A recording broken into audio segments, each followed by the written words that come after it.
Tell us why you think you deserve parole. Hey, if you're going to give it to me, give it to me. If not, I could go back. I'm not here to debate with y'all or nothing. If you're going to grant me parole, grant it to me. If you're not going to grant it to me, I got 5 months to go. As simple as that.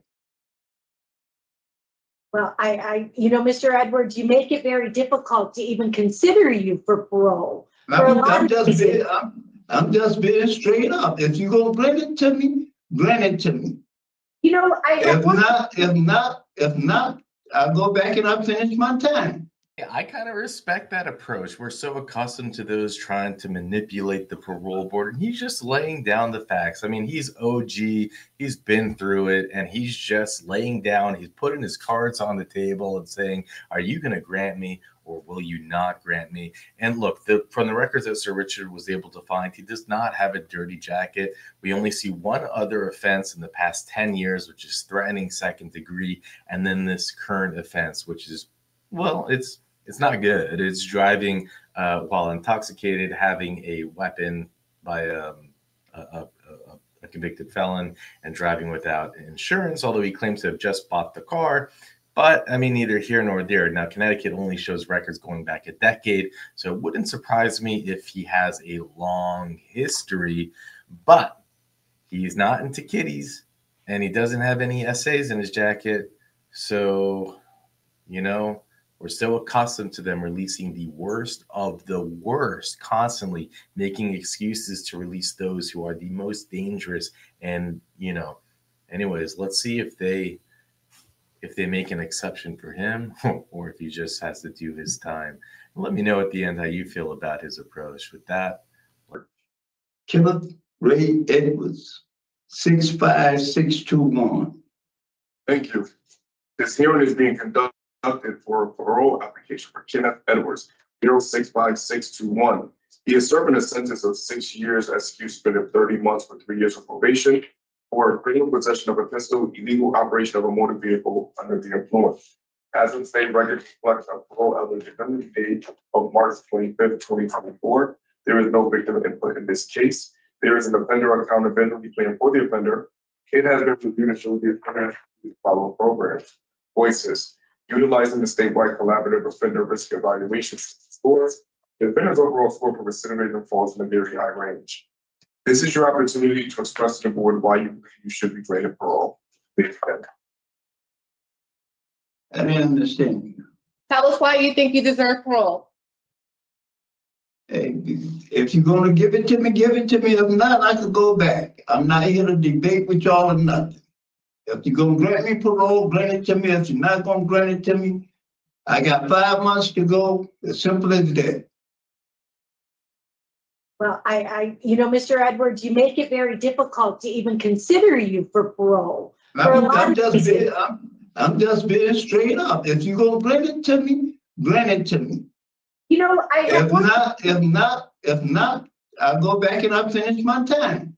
Okay. Well, why did you not want to cooperate with the parole officer? I'm cooperating. I got caught with a gun. I'm guilty of that. Okay. I'm serving my time for that. I never said I didn't have it. I never said I didn't do it. If you're going to grant me parole, grant me parole. The reason I carried a gun, you want to know? Because I've been shot up 4 times. The reason I carry it is for my protection. That's why I carried. I wasn't out there in the street looking for trouble or bothering nobody. I had it for my protection. Well, you were driving a car intoxicated. And I just had bought the car.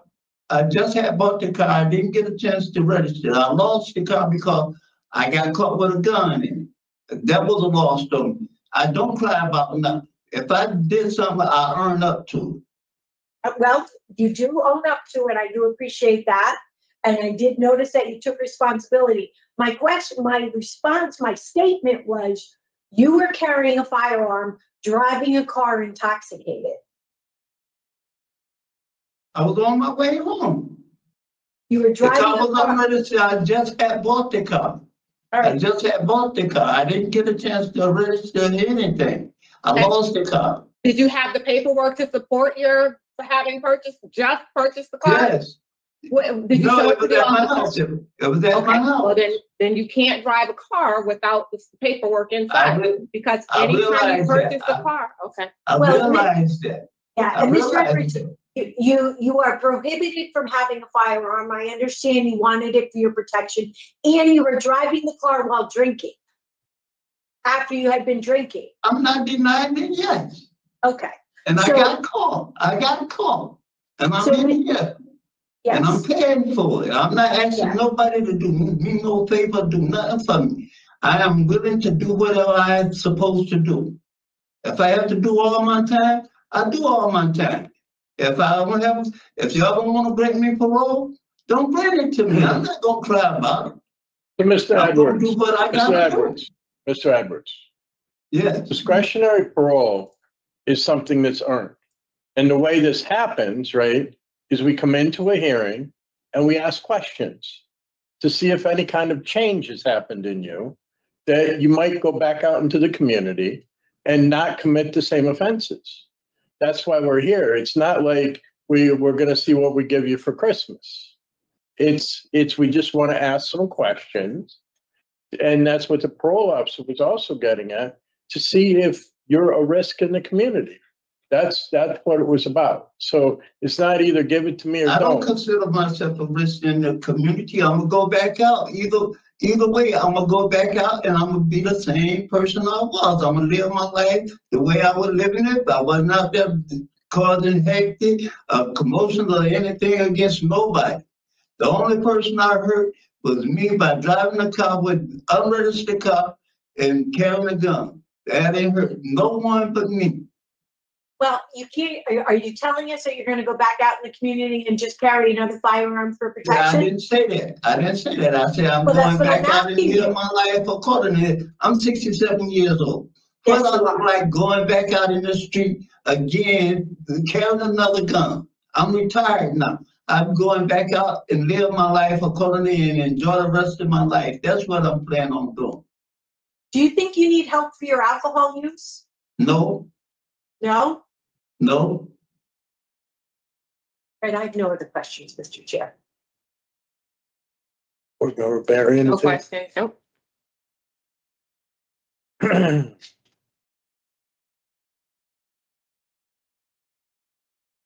No. Go ahead.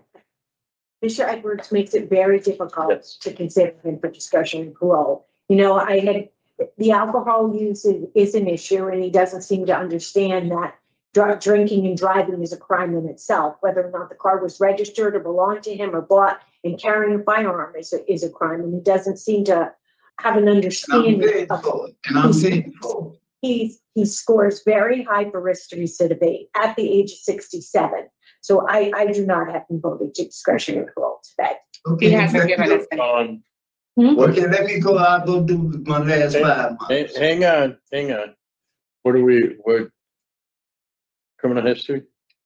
It's criminal history, Inadequate evidence, offender change? and he doesn't have a relapse prevention plan, like he's And very, then institutional program participation. Okay. So regarding Kenneth Edwards, 065621, move to deny parole based upon criminal history, inadequate evidence of offender change, and inadequate institutional program participation. Is there a second? Second. Those in favor signify by saying aye. Aye. Those opposed, no. The ayes have it. Mr. Edwards, we weren't I've able to been give you. denied. Thank you. Y'all have a nice day. All right. We Thank hope you. you have a good New Year. Okay, bye. Bye. 05661. I told you what I was going to do. I told you what I was going to do. No. If y'all go crazy, you're not the one sitting here wasting time. Tell you, I kind of respect his approach. We're so accustomed to seeing every type of parole hearing, the whining and the faking and the this and the that. But this man, he's been through so much in his life, and he just didn't want to do the dance, and he wanted to do his time. Now, he could have been more respectful.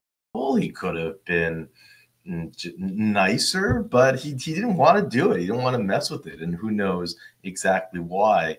I'm not going to say that, hey, man, this is a good approach. I would have liked to have seen him get paroled and having spent New Year. This was New Year's Eve. He could have, but at least he's not BSing. And we're so sick and tired of just seeing so much straight up BSing that this kind of straightforwardness was refreshing for me. I rather appreciated it and even found myself rooting for him, especially when it comes to this just wacky parole board. You got to know, on today's docket, what we saw them do, it disgusts me. The people that they were granting and going out of their way to find loopholes to grant them was disturbing. But, you know, I do, again, I don't know what they could have done in this case. Their hands were tied, but we have seen them release the worst of the worst, the complete slime balls, even when the interviews have been horrible, because they'll make up some excuse of how it could be better for them. You know, in this case, the only thing that we see on his record at September 25, 2020, a threatening second degree, where he was given 1 year jail but suspended and 1 year probation. And then he has these charges which show up on 12/16/2023. So he's arrested. He's given, it's for driving under the influence, operating a vehicle without, I guess, insurance, and the pistol, criminal possession of the pistol. And he's going to end up serving, I think, 1.5 years on what was a 6-year sentence, but suspended after 30 months. So, and he didn't want to play the game.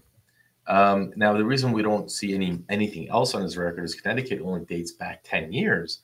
But if you think about that, it means that the only 2 charges that he has over the past decade are the threatening second degree and then this current offense. So I don't know, maybe, you know, if you were shot 3 times and you grew up in that lifestyle, you'd also drive with the firearm. I just respected that he did not play any games. And I kind of have to respect that old school mentality. I really do. And my little 4-year-old just brought us something. All right. Well, I think on that note, I'll let you go. You let me know what you thought.